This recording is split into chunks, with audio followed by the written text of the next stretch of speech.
हर हर महादेव। शिव गुरु की जय। मैया भवानी की जय। माता पार्वती की जय। गौरी पुत्र कार्तिकेय गणेश की जय। तो एक बार प्रेम से बोल दी हमरे साथ थे सच्चे दरबार की जय। तो भगवान भोलेनाथ के नाम लेते हुए हे गुरु बहिना सब, गुरु भाई सब, आप लोगन से हम एक ही विनती करेंगे हमेशा कि जैसे आप लोग हमरे साथे बानी सब कथा में, वैसे ही आप हमरे साथे एक कथा में भी रहो और एक कथा के पूरा प्रेम भाव से आप लोग अंत तक जरूर सुनो कि कथा के रहस्य का बाटे और कथा में का बतावल बाटे। तो हे गुरु बहिना सब, केहू के भी ऐसा नहीं होला कि केहू के सेवा नहीं करे के चाही, चाहे बूढ़ हो चाहे जवान हो, जहाँ जेकर जैसन पड़े सेवा जरूर करे के चाही।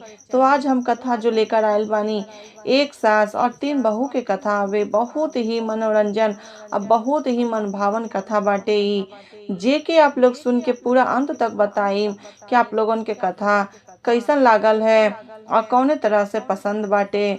तो आप लोग जरूर हमें कमेंट बॉक्स में बताई और साथ में कथा में का बतावल गल बाटे ये भी आप लोग कमेंट बॉक्स में जरूर बताई। तो देखिए गुरु बहिना सब, गुरु भाई सब, आप लोगों से एक ही रिक्वेस्ट बाटे कि अगर आप लोग के कथा हमार पसंद आवे तो हमारे चैनल के सब्सक्राइब कर ले और जो बेल आइकन बाटे ओके दबा दे और साथ में शेयर और लाइक जरूर करो, काहे कि कथा एक दूसरे के साथ यानी कि एक दूसरे के पास पहुंचल भी जरूरी होला।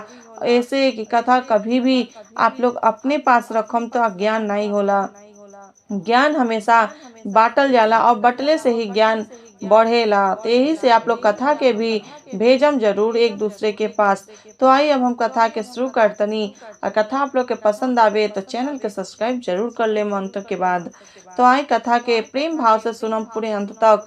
तो कथा के अब हम शुरू करतनी। जो एक सास रहली, बूढ़ी सास, यानी कि जनते वानी शादी बेटा बेटी के शादी काहे आदमी करेला जब बूढ़ा समय आ जाला, यानी कि उनका समय के अंतिम घड़ी चलत रहेला।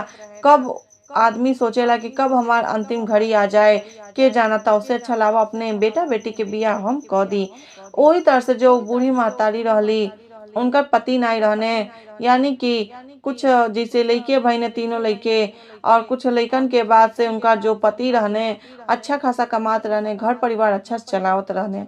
लेकिन कुछ समय बीतते ही उनका पति जो रहने मर गई ने। अब मुहरा के बाद से बेचारी बहुत सोचे लगली, समझे लगली कि अब हमार घर कैसे चली, तीनों लइकन के पढ़ाई लिखाई कैसे चली, हम तीनों लइकन के पढ़ाई लिखाई कैसे पूरा करवाएम, कौने तरह से काम काज पढ़ाई लिखाई खाना पीना चली। बेचारी बहुत सोचत रहली, लेकिन फिर भी अपने दिल पे पत्थर रख के और सोचे लगली कि लावा कहीं ना कहीं से हमके तो करही के पड़ी, अपने तीनों लइकन के इतना कामयाब बना दी, इतना काम लायक बना दी कि वो कहीं भी नौकरी करें, कहीं भी कुछ भी करें तो उनके हाथ में हमेशा लक्ष्मी और दिमाग में सरस्वती वास करें। वो यही तरह से सोच के बेचारी गांव गड़ा के, यानी कि गांव के अगल बगल सब जगह में वो बेचारी काम काज करे लगली और अपने लइकन के लिए दो पैसा जमा करे लगली, यानी कि जुटा के उनका पढ़ाई लिखाई या खूब बढ़िया से पढ़ा लिखा के केहू के इंजीनियर, केहू के डॉक्टर, केहू के कलेक्टर बना देले रहली। तीनों लड़के जब अच्छा से पढ़ाई लिखाई करके कुछ लायक बन गई ने तो उनके घर में लक्ष्मी के वास हो गई और धीरे धीरे जब लक्ष्मी वास करे लगली, धन दौलत धीरे धीरे बढ़े लगल। जो झोपड़ी रहल उ महल बना देने उनका तीनों लड़का मिलके। और तीनों लड़कन के एक के ज्ञान दे कि देख तू हम लोग तीनों जने भाई भाई नहीं बाप बेटा जैसे रहिया लोग, कि बड़ भाई के पिता समझिया और जन सबसे छोटका रहने उनसे कहली कि देखा ई तोरे दू जने पिताजी जैसे बालोग, ई दोनों जने भाई नहीं तो बड़ पिताजी बालोग, ये समझिए कि आई बड़ पिताजी हमें छोट पिताजी हमें। ऐसे कि प्रेम भाव बस सिखावे लइकन के कि भाई भाई में तो दुश्मनी हो जाला लेकिन बाप बेटा में जल्दी कभी दुश्मनी नहीं होला। यही से वो बेचारी अपने तीनों लइकन के एक ही बुद्धि दे प्रेम भाव से कि कहीं ऐसा ना होके कि मतलब हमरे तीनों लइकन में बंटवारा हो जाए, कहीं कुछ हो जाए। तो यही से बेचारी तीनों लइकन के बुद्धि विचार देते हुए बाप बेटा के जैसे रहे के सिखा देहली। ई समझ में तो तीनों लइकन के आ गई कि हम एक दूसरे के भाई नहीं बाप बेटा हैं। लेकिन बहुत बढ़िया से उनका घर परिवार चले लगल। लेकिन कुछ समय के बाद ऐसन भइल कि गांव गड़ा के लोग कहे लगने कि अपने तीनों लइकन के बूढ़ी तू बियाह क द, तो के राज मिली। तीनों लइके बहुत बढ़िया कमातने, अब बहुत सुंदर रिश्ता आई, अगर कहतू तो हम बता देती। वही तरह से बेचारी सोचे लगली कि चलो का करे के बाटे। लेकिन कहली कि देखो हमरे घर में उहे लड़की आई, भले दहेज लेके धन दौलत लेके नहीं आई, लेकिन जौन आई बुद्धि ज्ञान और खूब बढ़िया से अपना रहे के समझे के विचार लेकर आई कि हमके ये घर में कैसे रहे के बाटे। इस सबसे कहें कि देखा हमरे घर में ऐसा लड़की कौनो न लइया जे दहेज लेके आवे। तो गांव गड़ा के जे लोग रहल कहल लोग कि ठीक बा बूढ़ी, हम तो आके ऐसा रिश्ता बताई। तो लगल राजा के घर से, यानी कि बहुत दूर में एक ठो राजा रहने, वो गांव से वो राजा के बेटिन के मतलब उनका रिश्ता आई।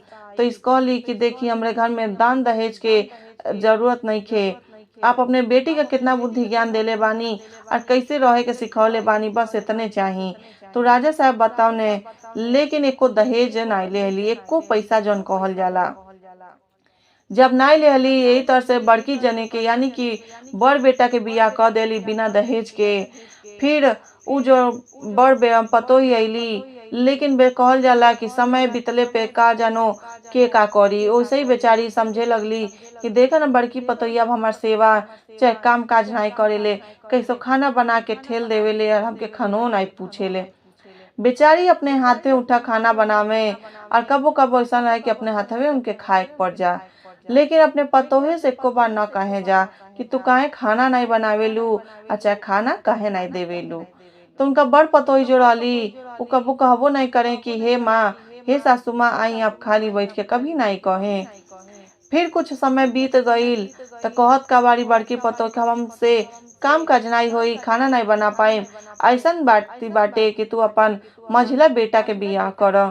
फिर कहली ठीक बाटे, मझिला बेटा के हम बियाह करम, लेकिन कोनो अच्छा लड़की मिल जाए तो लावा। उनके जब अच्छा लड़की मिल गई तो बूढ़ी जो रहली उनकर ने माझिल बेटा के बियाह कर देली। उहो अली, थोड़ा दिन खाना न बनौली, सेवा हुआ कैली। फिर कहत अली कि देखा तनी कि तो बड़की करती नहीं बाटे, हम ही करे पड़ता। अब दाजा दाजी लग गई। तो अब ऐसा होला कि एक दूसरे के देखा देखी सब पे पड़ जाला, और आजकल तो ऐसा होते बाटे। तो गुड़बहिना लोग बेचारी वो दोनों जने लोग कहे लगल लोग कैसा बाती बाटे कि तू अपने तीसरा बेटा के बियाह कर। तीसरा बेटा के बियाह कैली। जब घर से उनके रिश्ता आई रहल तीसरा बेटा के, तो कहली हमके दहेज में कुछ नहीं चाहिए, बस आप अपने बेटी के का शिक्षा देले बानी और कौने तरह रहे बाटे परिवार में ई शिक्षा दे देम, बस हमके इतने पर विश्वास बाटे, भरोसा बाटे, बाकी हमके दान दहेज कुछ ना चाहिए। उनका पिताजी कहने, जो छोट बेटा के ससुर रहने, वो कहने ठीक बाटे। तो उनका बेटी अपने बेटी के बियाह कर देने उनके घरे बूढ़ी के। अब बियाह कैले के बाद से उनका बेटी जो रहली कहली कि ऐसा बाती बाटे पापा कि आप हमके दान दहेज और खूब सारा मतलब धन दौलत दे दें कि जैसे हम आराम से अपने घरे रह सकें। तो उनका पिताजी जो रहने कहने ठीक बा, लेकिन तो बूढ़ी तो नहीं मांगले। कहत अली अरे उनके लिए नहीं, हमरे लिए चाहिए। बेचारा उ तनाई जानने की का करिए हमार बेटी। अब उ लेके दान दहेज ते अली। उनका जो सास रहली बूढ़ी, जो एक बेचारी विधवा महतारी रहली, उ नहीं जानली कि अब इहो पतोहिया हमारे साथे वैसा ही करी। अब तीनों जने में लगल दादा दाजी होके। कुछ दिन बीतले के बाद से तो जौन छोटकी रहल कहती कि देखी हम काम काज नहीं करब, ना खाना बनाई, कि अब हम कुछ नहीं करब, कि हम तो दहेज लेकर आयल बानी। तो कहत का बारी काहे कि दहेज लेकर आयल बारी तो का भइल, काम काज तो करे पड़ी। तो बड़कियों कहतली हम खाना नहीं बनाई। तो कहली कि ठीक बा, खाना नहीं बनैबू तो कोनो बात नहीं खे, हम खाना बना दे। मझली जो रहली कहतली हम चौका बर्तन नहीं करम। ती कहली देख ए बेटा, तू झगड़ा नहीं कर, तू कोनो बात नहीं बोल मुँह से कि जैसे झगड़ा होके, जौन तो कमवा बाटे वो हम कई देम। छोटकी पतोहिया से भी उहे बतिया पड़ल। उ कहतली देख हमके 4 बजे भोरवे में चाय चाहिए, काहे कि हम 4 बजे भोरवे में चाय हमके पिए के मन रहेला। और ऊपर से हम तिलको लेके आयल बानी। ई लोग तो दहेज के कुछ नहीं के लेके आयल लोग, लेकिन हम तो दहेज के सामान के साथ साथ 12 लाख नगद लाइल बानी। तो कहतली ठीक बा, लेकिन काहे कि कहल जाला कि घर में जब किच किच होखे लगेला तो लक्ष्मी जाए लगेली। तो उनका सास भी बेचारी सोचली कि तीनों पतोहिया के काम हम ही कह देम और हमारे घर से लक्ष्मी ना ही जाइए। तो वही तरह से बेचारी तीनों पतोहिया के काम करत अली। आ छोटकी पतोहिया कौने तरह से या के तरह से कहती कि हम खाना नहीं बनाई अब। तो कहली ठीक बा, बड़कियो जने नाई करिए झाड़ू बर्तन हम कह देम, मझली जने वाली जन कहत अली कि चौका बर्तन नहीं करिए तो वो हम कह देम। अब तुहार का फरमाइश बाटे तो वो कहली हम खाना नहीं बनाई। तो कहली ठीक बा वो हम कह देम। तो के तरह से अपने सास के कहत अली कि रोटी भात बनाई बनाही नाही मज बर्तनवा, दहेज लेके आइल बानी सासू तोहरा अंगना, दहेज लेके आइल बानी सासू तोहरा अंगना, दहेज लेके आइल बानी। रोटी भात बनाई बनाही, रोटी भात बनाई बनाही नाही माज बर्तनवा, दहेज लेके आइल बानी सासू तोहरा अंगना, दहेज लेके आइल बानी। तीसरी जोड़ाली कहतली कि दहेज लेके आइल बानी तोरे अंगना हम कोनो काम नहीं करो। कहली ठीक बा बेटा, तीनों जने लड़िए झगड़िया ने हम तीनों जने के काम क ले। तो ओकरे बाद से उ जे मतलब सास रहली बूढ़ी एक दिन सोचली कि चला एक जने के घरे शिव चर्चा होके जाता। उ हमसे कहले रहली है कि आप चलिए हमरे शिव चर्चा कथा में। तो कहली कि हम जाता नहीं शिव चर्चा कथा में कथा सुने कि बहू लोग खाना बना के धो दिल बानी, खा पी लिया लो। तो कहतली छोटकी कि हमके चाय नहीं देहलू है। तो कहतली रुको हम तो के लेके आवतनी, चाय दे देहली। ओकरे बाद से कहली कि ऐसा बाती बाटे कि तीनों जने परोस के आज भर खा लिया, आज हम शिव चर्चा कथा सुने जातनी। तो तीनों के मन में अब का आइल बाटे कि आज हमनियों के चलल जा शिव चर्चा कथा सुने, काहे कि भगवान भोलेनाथ दया कर दे हने थोड़ा। वो सबके मन बुद्धि में बदलाव आ गई। तो सोचली सब तीनों जने चलल जा शिव चर्चा कथा सुने। तो उनका जो सास रहली कहली काहे नहीं चलत तो आके लेके चलतनी। तीनों जने के लेके गली शिव चर्चा कथा में लेके बैठा तली जैसे। आ तीनों बहू के जब देखा था लोग उनका जो गुरु बहिना रहल लोग गुरु भाई लोग, तो कहता लोग देखा ने ये दीदी के कितना बढ़िया तीनों बहू बारी, कितना सुंदर वाली, कितना काम काज करेली कि कबो लड़ाई झगड़ा नहीं होला। अपने में लगल लोग बात करे। अब तीनों पतोहिया शरमाए लगली कि देखो लागत हमार सास हमन के बारे में कभी केहू से कुछ कहले नहीं की, तबे नहीं लोग हमार आदर भाव करता लो, इतना अच्छा से प्रेम भाव से कहता लो कि कितना सुंदर वालो, कितना काम काज करेला लो, आ कबो लड़ाई झगड़ा नहीं करेला लो। तब तीनों पतोहिया अपने मन में सोचे लगली देखा ने और सास कितना अच्छा बात। अब सास के जो सास रहली उनके प्रति प्रेम भाव जागे लगल। तो फिर बड़की जाने कहतली कि ए छोटकी देखी कि हमन के बारे में कबो कहले नहीं कि कुछ। तो छोटकी अरे मझली और जौन बड़की रहली वो छोटकी से कहतली कि देखो हमन के बारे में हमार सास के उस कहले नहीं कि आज के बाद से हमन के तरह से नाई खूब बढ़िया से रहल जाई। तीनों जने गांठ बांध लेवल लोग, हमन तीनों जने मिल के खूब बढ़िया से सास के सेवा कइल जाए। लेकिन सास से कुछ ना कहल लोग। तो सास के मन में का रहल। तो कुछ देर के बाद से सोचली कि चलो अब कथा शुरू होते बाटे। जब से गुरु के कथा शुरू हो गईल तो जो गुरु बहिना रहल लोग तो कहता लोग कि बहिना तू आज कथा कह और एगो चर्चा गावो। तो कहत का बाड़ी बूढ़ी कि अच्छा ठीक बा हम चर्चा गावो तनी। और जो कथा बाटे ये कथा के पूरा शुरू से अंत तक सुनौली और सुनावत के बीच में चर्चा में के तरह से एगो चर्चा गावत अली। ध्यान से सुनम लोग गुरु बहिना लोग के तरह से गौले बारी या कौना तरह से। 4 बजे भोरवा सासू आंगनमा बहारे हो, 4 बजे भोरवा सासू आंगनमा बहारे हो, पलंग में हो पलंग वे पतोहिया चूड़िया बजावे हो, पलंगवे पर पतोहिया चूड़िया बजावे हो पलंगवे पर। 4 बजे भोरवा सासू अंगना बहारे हो पलंगवे पर। 4 बजे भोरवा सासू अंगना बहारे हो पलंगवे पर। पतोहिया चूड़िया बजावे हो पलंगवे पर। पतोहिया चूड़िया बजावे हो पलंगवे पर। 4 बजे भोरवा सासू अंगना बहारे हो पलंगवे पर।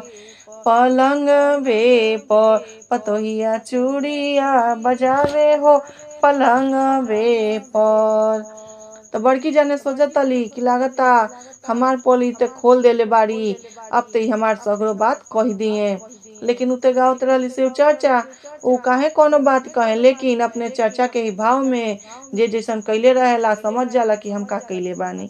वही भाव में फिर मझली जने सोचतली अब तो लागता हमार बाड़ी है। अब जेठानी जी के बाड़ी तो खत्म हो गई, तो दूसरा मतलब अपने पतोहिया के बारे में के तरह से कहतली, लेकिन के उस कहत नहीं बड़ी उ चर्चा में बस कथा में गीत के भाव में के तरह से कह देतली। 4 बजे भोरवा सासू बर्तन माजे हो पलंगवे पर।